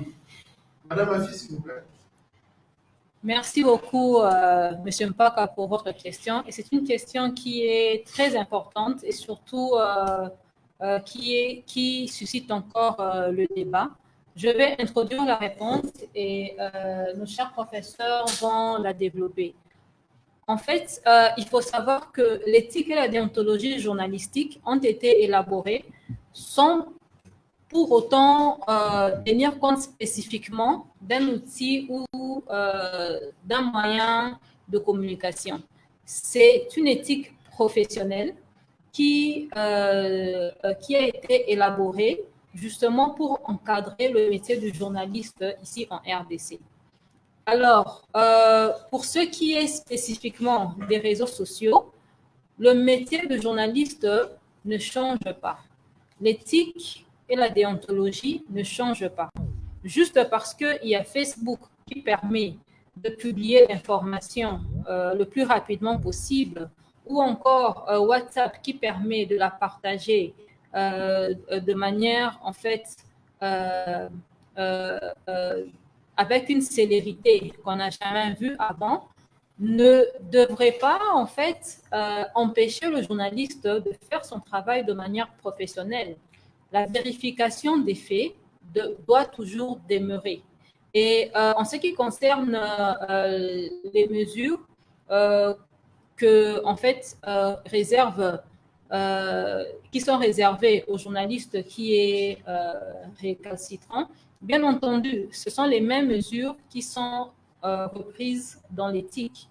Il y a des interpellations et voilà, ça peut aussi être une suspension ou bien le retrait de la carte en fonction en fait de la nature de l'information qui y est diffusée. Il faut prendre les réseaux sociaux comme un moyen ou un canal de diffusion de l'information qui ne pourrait empêcher aux journalistes de faire son travail de manière professionnelle tout en respectant l'éthique et la déontologie de la profession. Professeur? Oui, je reviens sur le mot de Madame Afi. Les réseaux sociaux, c'est juste des outils qui n'empêchent pas le respect des dispositions éthiques et déontologiques. Donc ça, c'est un. Mais de deux, nous avons dit qu'il y a moyen de rechercher des témoignages sur les réseaux sociaux. Donc ça n'empêche pas le journaliste à ne pas chercher des sources pour valider son information. Et j'ai aussi insisté que ce qui fait la différence entre le journaliste et l'amateur, c'est la validation de faits. Le journaliste, lui, valide le fait. Alors qu'un amateur, bon, il met sans analyse, sans vérification. C'est ça. Donc, être sur les réseaux sociaux n'empêche pas les journalistes de respecter les prescrits éthiques et déontologiques. Mais comment faire si les journalistes ne maîtrisent pas? C'est plutôt la question. Parce que tous les jours aujourd'hui ne maîtrisent pas le travail sur les médias sociaux, sur les réseaux sociaux. Et là, nous avons proposé dans les perspectives, n'est-ce pas, qu'il faut développer une culture numérique dans les chefs des journalistes. Et donc, les médias peuvent s'organiser, par exemple, à construire des usages, n'est-ce pas, à construire des usages professionnels pour leurs journalistes. Par exemple, par des séances de formation, appeler des experts pour former les journalistes d'une maison de presse, pour les amener à mieux et bien utiliser les réseaux sociaux pour éviter, n'est-ce pas, ces gaffes éthiques et déontologiques. Je pense que c'est à ce niveau-là que le jeune peut utiliser de manière intelligente les réseaux sociaux. Merci beaucoup. Mais j'ai cru comprendre que la question portait sur la répression. C'est-à-dire que si un journaliste déborde, est-ce qu'il peut être sanctionné et à quel niveau? Si je ne m'abuse, c'était ça la question. Sur la diffusion des fake news. Voilà, c'est ça. Alors, je crois qu'il faut voir deux niveaux. Il y a le niveau pénal, le niveau répressif, au niveau des cours et tribunaux. Si le journaliste déborde, on peut l'amener pour les faits qu'il a diffusés devant les cours et tribunaux pour des raisons d'avoir enfreint l'éthique. Ça, c'est un. Deuxièmement, on l'a dit, le professeur l'a dit, et madame aussi, il y a la sanction au niveau du tribunal de pair, c'est-à-dire de l'Union nationale de la presse congolaise, qui est une corporation qui est chargée de suivre les journalistes dans leur action du point de vue de la déontologie professionnelle. S'il y a un écart, s'il y a un débordement, eh bien, le journaliste est amené devant une commission de discipline qui doit voir s'il a vraiment enfreint la loi. Et à ce moment-là, il y a toute une panoplie de sanctions qui sont prévues et il sera sanctionné. Mais il y a aussi ce qu'on appelle les moutons noirs, ceux qui ne sont pas journalistes, parce qu'avec les réseaux sociaux, n'importe qui peut se faire journaliste, hein, s'improviser journaliste. Et alors là, c'est là où il y a le danger. Mais nous parlons ici des journalistes professionnels reconnus par, il y a une carte de presse reconnue par la profession, qui sont tenus à respecter les normes. Et si ils causent des préjudices, je l'ai dit, il y a les cours et tribunaux, mais aussi le tribunal de paix, qui est l'UNPC, qui peut les redresser et les remettre sur les rails. Voilà. Nous allons lire la question de Christian Lotendo. Merci, professeur Alon. Okay. Est-il mauvais que le journaliste encourage des institutions en dehors de son impartialité qui lui est recommandée? Puisque chaque fois qu'on commente l'actualité, on essaie de nous coller une identité politique. Il ajoute, nous en avons marre. Professeur Alon. Ça, c'est général. Ce n'est pas forcément lié au thème d'aujourd'hui, mais bon, c'est une question qui est envoyée. Nous avons soutenu, nous avons dit que les réseaux sociaux ont encouragé les journalistes à prendre des positions personnelles propres. Et je pense que c'est un des avantages qu'offrent les réseaux sociaux. En fait, dans le média traditionnel, le journaliste n'a pas d'autres espaces où il peut s'exprimer en tant que citoyen, en tant qu'individu. Il est juste astreint, n'est-ce pas, à sa ligne éditoriale.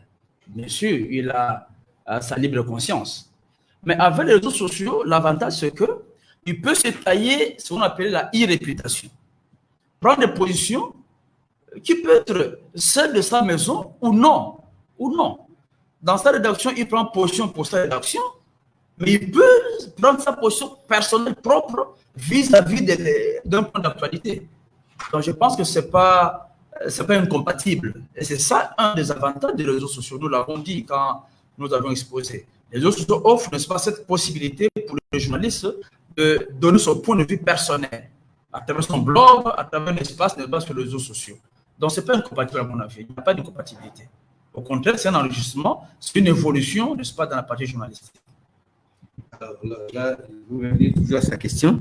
J'ai cru comprendre qu'il se plaint du fait que la prise de position des journalistes est mal vue par ceux qui les suivent. Mais c'est tout à fait normal.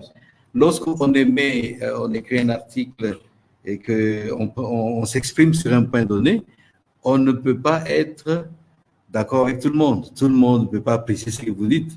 Ça dépend de l'approche idéologique que l'on a.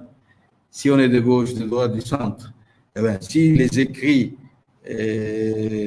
appuient le centre, ou sont contre la gauche, eh bien, ceux qui reçoivent l'information, ils vous jugent en partant de cela. Et on ne doit pas s'offusquer de cela. L'essentiel est que l'information qu'on porte soit véridique. Si c'est conforme aux faits, que les gens soient d'accord ou pas, ce n'est pas important. Voilà. Merci beaucoup. Nous avons la question de Jafet Ntoto Yombo. Bonjour, cher professeur. Pouvez-vous nous dire aujourd'hui quelle est la réaction de l'État congolais sur les infractions commises sur les réseaux sociaux? La question s'adresse au professeur. Y a-t-il des dispositions? Je vais répondre d'emblée que l'État lui-même est difficile à maîtriser ce domaine. Hein. Il est difficile qu'on puisse maîtriser tous ceux qui utilisent les réseaux sociaux. Mais l'État a quand même d'autres services, par exemple les services de renseignement, qui peuvent suivre toutes les dérives et peut-être même sanctionner. Mais moi, je dois dire que c'est un domaine assez difficile qui n'est pas très, très bien maîtrisé par notre État. Alors, je voudrais ici... Excusez, je voudrais ajouter quelque chose. Oui, en fait, la loi sur la cybercriminalité n'est pas encore effective en RDC. Pas encore effective en RDC. Mais de toutes les façons, je me dis, comme le disait tantôt le doyen Mbekaï, le travail journalistique sur les réseaux sociaux est identifié. En fait, le journaliste est identifié. Qu'il parle au nom de sa rédaction ou qu'il anime un espace personnel, il est identifié comme tel et on peut suivre ses écrits et le juger, l'apprécier par rapport à ça. Donc, il n'est pas anonyme, il n'est pas forcément anonyme. On sait que tel blog appartient à tel monsieur, il est journaliste, qu'il prenne position par rapport à sa rédaction ou qu'il prenne position personnelle, il est suivi, il est connu, on peut le poursuivre par rapport à la loi qui gère le domaine de la presse de ce jour. C'est le commun information que je peux apporter à ce niveau. Madame Afi, la réponse. Oui, je voudrais en fait compléter les réponses des professeurs. C'est qu'il faut dire que sur ce point-là, d'un point de vue de la régulation de l'outil Internet, notre pays est, disons, en retard, puisque l'Internet existe depuis un peu plus longtemps que ça. Ce qu'il faudrait, c'est que l'État congolais, que les parlementaires, que les institutions de régulation puissent se réveiller justement pour adopter une loi. Et c'est une loi qui va en fait encadrer l'utilisation de l'Internet, même au-delà de la diffusion de l'information. Nous avons plusieurs secteurs. Nous avons la technologie, le commerce, les finances, Donc, il faudrait vraiment que l'État congolais puisse se réveiller en ce moment pour se rendre compte que l'Internet est l'outil et le canal, en fait, qui est l'avenir, en fait, qui fait partie du développement du pays. Et c'est notamment le travail qui est fait par l'organisation 1000RDC qui, justement, est en train de mener un plaidoyer à son niveau pour non pas seulement la reconnaissance des médias en ligne comme médias à part entière avec la réforme de la loi sur la presse, mais aussi il y a un travail fait au niveau de la liberté d'expression sur les plateformes qui utilisent également l'Internet. Pourquoi pas? Alors, à ce niveau-ci, jusque-là, d'après ce que nous avons constaté, c'est que l'État, en ce qui concerne les infractions, se réfère au Code civil pour punir les infractions. Simplement, le Code civil est un tout petit peu limité dans la mesure où certaines infractions n'y sont pas clairement définies. Merci. Voilà. Et je voudrais signaler ici qu'au vendredi, nous aurons maître Paul Quadio, qui est justement expert dans le domaine de droit et de liberté d'expression pour Internews. Il va répondre toutes ces questions. Ça ne nous empêche pas de lire toutes les questions.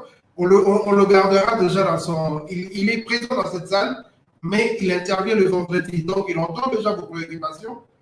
Ici, devant nous, le parterre est composé de experts aujourd'hui de la thématique et le réseau social. Donc, continuons dans ce sens-là. Et Maître Bopol note déjà les questions. Donc, on va retourner là. Il y a une question de Estelle Lumigou. Bonjour, professeur. Je vais dans le même sens que Jafet. L'organe exécutif censé régulariser les infractions et abus des médias en ligne fait-il son travail? Est-ce que cet organe a le contrôle de tous les médias, les médias sociaux? Donc, je crois que la réponse, je vais l'être donnée. Il n'existe pas encore. Professeur, maître Claudio, venez. Bon, exceptionnellement, l'expert en droit est présent. Donc, je vous présente Maître Paul Quadio. Il va essayer de répondre à toutes ces questions liées au droit. Merci, Maître. Oui, j'aimerais clarifier que le journaliste n'est pas un citoyen extraordinaire. C'est un citoyen ordinaire, mais seulement lorsqu'il utilise les réseaux sociaux pour devoir exercer son droit à la liberté d'expression, sa formation professionnelle va l'aider quand même à rendre l'information de manière différente, à diffuser de manière différente en respectant les normes professionnelles, notamment la collecte, les traitements avant la diffusion.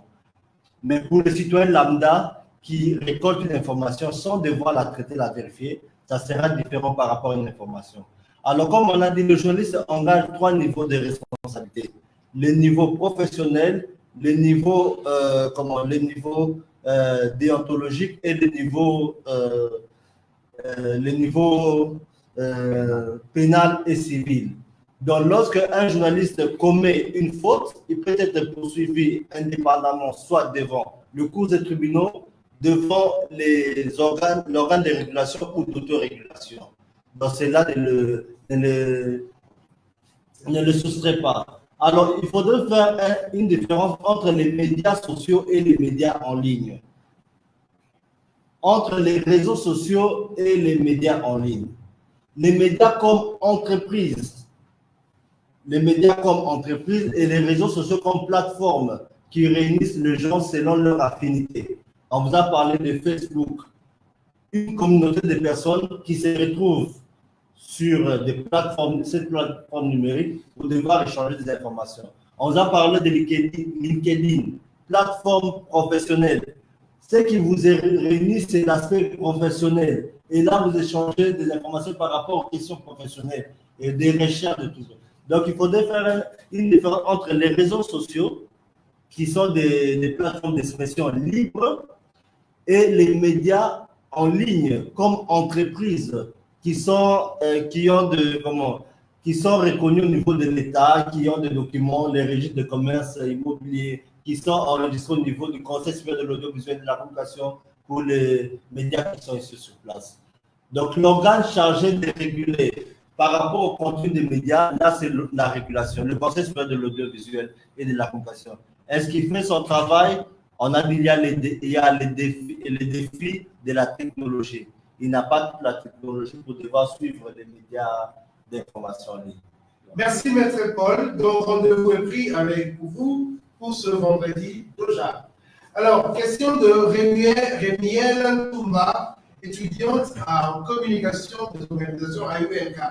J'aimerais savoir si tous les médias actuels qui sont sous les réseaux sociaux sont formels et reconnus. Car actuellement, tout le monde se dit journaliste et plusieurs détruisent l'image de ce noble métier.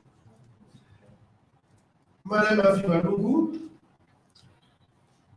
Moi, je dirais non, mais c'est sous réserve d'un recensement des médias qui doit normalement être fait par l'État. À ce niveau-ci, il faut dire que Maître Paul vient déjà de faire la différence entre médias sociaux et médias en ligne. Les médias en ligne sont des entreprises de presse qui fonctionnent au regard de la loi sur la presse et également au regard de toutes les lois concernant la création d'une entreprise en RDC. Et également, il faudrait savoir que, comme on l'a épinglé un peu plus tôt, c'est que les médias sociaux, les réseaux sociaux offrent en fait cette liberté à toute personne de pouvoir diffuser une information. La différence, c'est que dans ce webinaire, nous parlons de la diffusion de l'information de manière professionnelle. Ce qui veut dire que si moi, je prends la liberté de diffuser l'information qui ne répond pas aux normes professionnelles, soit je suis moins professionnel par rapport à ce que je devrais l'être, soit je ne suis pas professionnel du tout, mais qu'en fait, j'usurpe l'identité de journaliste. Alors, pour ce qui est de dire que, voilà, ces médias ou encore ces journalistes sont en train de salir l'image des journalistes, je suis tout à fait d'accord avec vous. Par ailleurs, c'est aux organes de régulation des médias de faire en fait le toilettage de ce genre de structures ou encore de personnes qui se font appeler journalistes ou encore médias, mais qui ne respectent pas les normes de la profession. Sous d'autres cieux, ils ne peuvent pas se faire appeler journalistes, ils ne sont pas des médias. Ils sont soit des influenceurs, ce qu'on appelle les influenceurs, soit ils se mettent devant leur ordinateur, voilà, ils émettent des opinions. Mais ici, comme il y a un peu, cette faiblesse dans la répression ou encore cette impunité qui circule, où on ne vérifie pas tout, voilà, il y a des débordements. Donc, ça, c'est mon avis personnel. Déjà, le journaliste doit se distinguer par lui-même dans son métier, dans son professionnalisme pour justement aider l'audience à pouvoir faire la différence entre un vrai journaliste et une personne qui usurpe ce nom de journaliste. Merci beaucoup. Et je voudrais m'adresser à nos étudiants qui nous suivent en ligne que demain déjà, nous allons parler du web journalisme avec un Pascal Ligodi qui est membre de l'IRDC. Donc, toutes ces questions aussi auront par rapport aux médias sociaux, les médias en ligne plutôt. Nous aurons un élément de plus demain avec M. Pascal Ligodi qui est membre de l'IRDC. L'IRDC, c'est médias en ligne de la RDC. C'est une association qui gère les médias en ligne de la RDC. Ok, il y a quelqu'un qui est en ligne, il y a une question en ligne. Oui, allez-y. Oui, c'est moi. Je suis Léon Gaëna, je suis étudiant en deuxième licence en organisation des organisations à l'IPASI. Oui, vas-y, Gédéon. Oui, en fait, je voudrais ajouter quelque chose que j'ai entendu dans le série que ça avait été dit. C'est que l'originalité qu'apportent les réseaux sociaux dans les domaines de la presse, parce que les districts de la presse écrite n'avaient pas un système d'actualisation des informations. Alors, les réseaux sociaux ont ajouté cette originalité, c'est une innovation. On peut publier aujourd'hui une information et après Internet, on apporte des éléments qui changent cette information. Et ça, pour les experts des experts. Alors que les districts on pouvait discuter dans la médiation, on va dire avec et avec la passion des réseaux sociaux, nous avons la capacité de s'activer et de vraiment s'activer celui c'est comme très mais là, j'avais une question à Madame Adri. La question c'est de savoir pourquoi est-ce que les plateformes en ligne de ONCRSU et des autres, pourquoi il y a des tweets qui arrivent le projet de et les informations qui sont sont considérées comme risquées par rapport aux autres plateformes. Qu'est-ce que c'est ça? Alors, après, vous pouvez par plusieurs personnes, mais on parle de la méthodologie en ligne, les gens vont donner des informations artificielles. Est-ce que Alors, Monsieur Gédéon, nous avons un petit souci de retour de son à ces niveaux. Je te demanderai d'écrire la question et nous envoyer en ligne. Nous allons faire un plaisir de lire ça pour l'audition de Madame Afima Lungu et aux professeurs qui pourront répondre. Pendant que tu notes la question, nous allons lire les questions déjà sur le plateforme. Cela vient de Nelson Boato. Bonjour Internews. Nelson Boato, étudiant en communication des organisations de l'Université libre de Kinshasa. Merci beaucoup, monsieur le professeur Alone, pour votre exposé sur les réseaux sociaux. Vu la description des réseaux sociaux, c'est vraiment un outil très efficace permettant la diffusion, l'échange, voire même création de relations. Professeur, vous venez de le dire tout à l'heure que le journaliste ou futur journaliste doivent être à mesure de bien savoir utiliser les réseaux sociaux. Ils ne doivent pas les utiliser comme tout le monde, d'une manière pratique. Monsieur le professeur, pourriez-vous nous le dire, quoi exactement nous faut-il? C'est comment utiliser de façon professionnelle. Qu'est-ce que vous voulez dire par là? Nous l'avons dit tout le long de cet exposé. Nous avons commencé par vous dire c'est quoi les réseaux sociaux, leurs intérêts pour le journaliste, les tendances actuelles, mais surtout, nous avons ouvert des perspectives pour une bonne intégration des réseaux sociaux. Moi, je pense qu'il faut se référer à ça. Mais pour l'instant, c'est d'abord apprendre l'outil, le fonctionnement de l'outil, parce que c'est la technologie, il faut apprendre le mode opératoire. Ça, c'est un. De deux, c'est adapter les prescrits éthiques, déontologiques, n'est-ce pas, à l'outil. De trois, mais c'est le traitement de l'information. Traitement de l'information. De quatre, en L1, quand tu as dit que tu es en L2, en L1, il y a tout un cours sur les réseaux sociaux. Et là, je venais de parler de sémiotisation. Je venais de donner des nuances. J'ai dit que le consommateur d'hier devient un consommateur, il faut en tenir compte, pour scénariser, n'est-ce pas? Scénariser pour sémiotiser. J'ai parlé de calcul d'optimisation. C'est tout ça. En fait, il faut tenir compte de tout ce que nous avons dit là pour être vraiment professionnel. Et c'est ça qui va créer une nette différence entre vos informations, vous, professionnels, et les amateurs qui ramassent et mettent.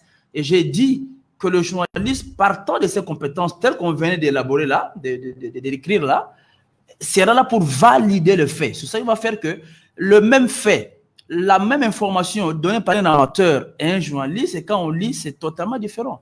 Totalement différente. Parce que le journaliste a des outils, n'est-ce pas, à sa position. Quand il dit outils, c'est l'intelligence de consort pour mieux faire. Hein, il n'y a pas une potion magique pour dire touche là, il y a non. Mais c'est perpétuel, c'est tout un processus et il faut être là. Ok. Question de Roland Chimanga.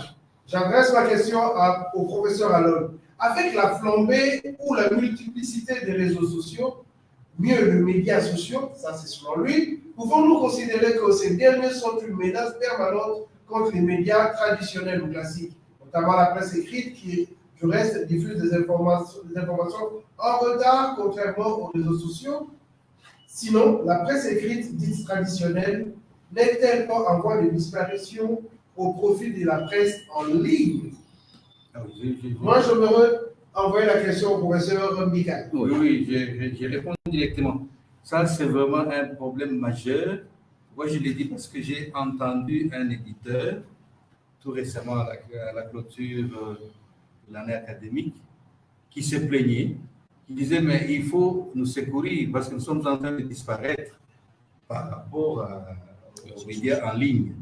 Donc, c'est une menace réelle. Pourquoi? Parce qu'il y a plusieurs facteurs. Entre autres, la presse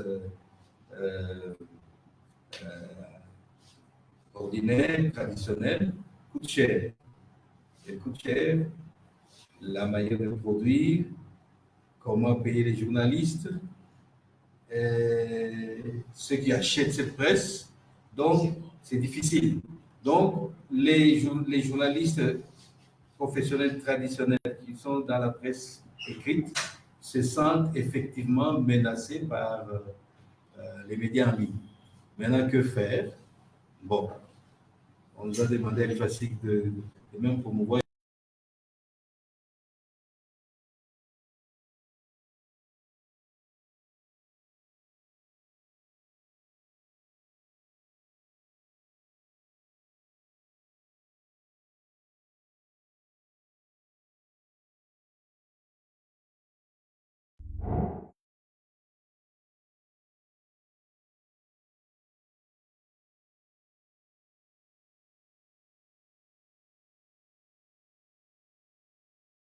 Dans le monde, nous voyons que la presse écrite, en fait, est en train de disparaître.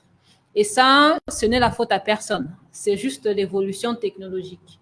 Quand on regarde l'histoire de la presse, tout au long des siècles, il y a eu des moyens de communication qui ont disparu. Le tam-tam, des communiqués qu'on affichait sur le place public. À mon humble avis, dans quelques années, on ne parlera plus de menaces. Ce que je peux conseiller aux patrons de presse écrite, c'est que de prendre plutôt cette avancée technologique comme une opportunité pour adapter leur modèle économique aux réalités technologiques et sociales actuelles. Merci, Madame Afi.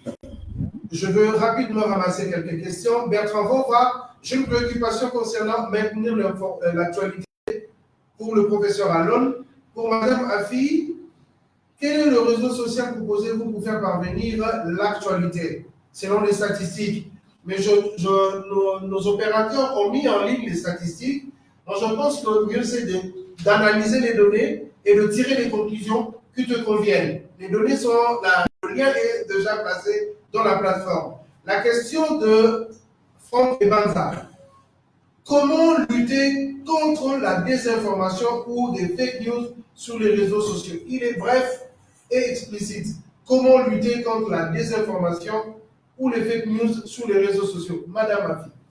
Très brièvement, je dirais à travers le traitement de l'information, le processus de traitement de l'information, simplement la vérification des faits. Merci. Et là, je viens de dire que le journaliste, lui, valide le fait. Valide. Et la validation, c'est la conséquence du processus journalistique, de traitement journalistique de l'information. C'est la validation des faits. Professeur Mikaï, la déontologie est-elle synonyme de l'éthique? Question de Godefroy Binze Igala. Bon, la déontologie, ce sont des règles établies par rapport au métier, n'est-ce pas? Par exemple, la déontologie journalistique, ce sont des règles, on y édicte des règles de la manière dont les journalistes doivent travailler. L'éthique, bon, les deux sont liés. Hein. L'éthique, c'est par rapport, je dirais, à la conscience. C'est-à-dire que l'éthique est liée aux considérations morales, à un jugement moral. C'est-à-dire que bon, quand vous êtes journaliste, vous avez des règles donc, qui sont là, qu'il faut respecter, mais en même temps, vous avez un jugement personnel que vous pouvez émettre. Et ce jugement est relié à ce que l'on peut qualifier d'éthique. L'éthique au sens moral, au sens du respect de certaines valeurs sociétales. En bref, c'est comme ça que je peux expliquer ça. Mais les deux marchent ensemble. Merci beaucoup. Question de Julien Koundou. Vous avez expliqué en détail l'apport des réseaux sociaux, particulièrement Facebook, qui était un réseau social le plus utilisé en RDC. Et ensuite, vous avez exprimé votre opinion en montrant que les opportunités des réseaux sociaux dans le domaine du journalisme, dans le domaine journalistique. Mais vous n'avez pas martelé sur ces inconvénients. Quels sont les désavantages des réseaux sociaux dans le milieu du journalisme? Madame Afi, vous-même en tant que journaliste professionnel et experte en réseaux sociaux. Alors, les inconvénients, ce serait justement se focaliser sur les côtés négatifs des réseaux sociaux, tout particulièrement, puisque, rappelons-le, le but de cette session, c'est en fait de montrer les opportunités que peuvent avoir les plateformes comme Facebook pour le journaliste. Alors, comme inconvénient, moi, je dirais plutôt le fait que la plateforme soit aussi ouverte. En même temps, c'est un avantage, en même temps, c'est un inconvénient, dans la mesure où déjà, l'information y circule très rapidement et l'interactivité avec l'audience, une interactivité aussi ouverte, peut donner accès à des débordements. Par exemple, aujourd'hui, il y a une discussion au niveau international où les pays occidentaux sont en train de faire pression sur les plateformes comme Facebook, de, par exemple, limiter ou si pas supprimer carrément toute publication ou réaction qui font état de la haine, par exemple, de l'appel à la violence. Alors, en ce qui me concerne, pour un utilisateur, par exemple, voyant une information, cet utilisateur peut en fait commenter l'information de manière négative ou encore utiliser cette information de manière à prouver en fait que voilà, faire du mal à une personne peut être aussi un inconvénient. Alors, l'autre inconvénient, c'est que nous assistons beaucoup plus à des phénomènes de cybercriminalité. Il y a du piratage informatique qui peut faire à ce que le compte d'un média puisse être piraté et qu'on puisse, par exemple, en profiter pour diffuser de fausses informations. Alors, il y a beaucoup d'inconvénients. Malheureusement, faute de temps, on saurait tous les citer, mais du moins, nous restons ouverts pour une discussion beaucoup plus large. Je lis rapidement les questions qu'on va répondre en off. Pas aujourd'hui, le professeur va répondre, mais les étudiants auront le plaisir d'entendre leur nom en ligne. Christian Timothée dit, un constat fait, le média en ligne monte en puissance ces dernières années quel avenir pour le média traditionnel? Madame a fait répondre à cette question. Dans les sociétés démocratiques, la liberté d'expression est un droit fondamental garanti par l'État qui va de pair avec la liberté de la presse. Cette liberté n'est cependant pas un absolu et elle est restreinte par de nombreuses limites. De toute évidence, il appartient à chaque individu de décider lui-même de ce qu'il souhaite consulter et lire. À ce niveau, chers formateurs, pouvons-nous dire que les réseaux sociaux exposent le journaliste face au délit de presse, vu qu'il est libre d'écrire ce qu'il veut? Question de Kitoko, François. Maître Paul va répondre à cette question ce vendredi. Je n'ai pas bien saisi la différence entre les médias sociaux et les réseaux sociaux. Merci de m'expliquer en peu de mots. On va vous répondre en ligne. Elie Bandoubele, étudiant en L2, journaliste de politique extérieure. Je voudrais savoir quel conseil donnerez-vous aux personnes qui utilisent LinkedIn pour éviter les fake news? Quel est votre rapport? La réponse vient là. J'avais une seconde question. Comment les médias en ligne, donc les médias qui ne diffusent que sur les réseaux sociaux, payent-ils leur contribution à la caisse de l'État? En d'autres termes, sont-ils assujettis à l'impôt? Si oui, il s'agit de quel impôt et comment l'État passe au recouvrement de cet impôt? La réponse vous sera donnée demain par un professionnel qui travaille dans ce média en ligne, donc M. Pascal Ligodi. On lui réserve cette question. Désiré Chimbenkoy, quelle est la particularité des médias en ligne par rapport aux médias classiques et quel est l'enjeu du futur? Nos experts et professeurs vont répondre à cette question offline. Merci beaucoup. Merci pour cette première journée et troisième journée, c'est-à-dire. Merci à Madame Afima Lungu pour sa présentation magistrale, au professeur pour la présentation philosophique du contexte dans lequel nous travaillons, aux apports du professeur émérite Rikaï. Nous vous disons à demain avec comme thème, sous-thème de demain, le web journalisme. Toutes les questions que vous avez posées aujourd'hui, vous aurez maintenant les réponses. Aujourd'hui, il était question de parler des réseaux sociaux. Demain, nous allons parler de web journalisme. L'autre volet, maintenant, c'est les médias en ligne avec un professionnel, Pascal Ligodi, d'actualité.cd, membre de 1000 RDC. Merci et au revoir.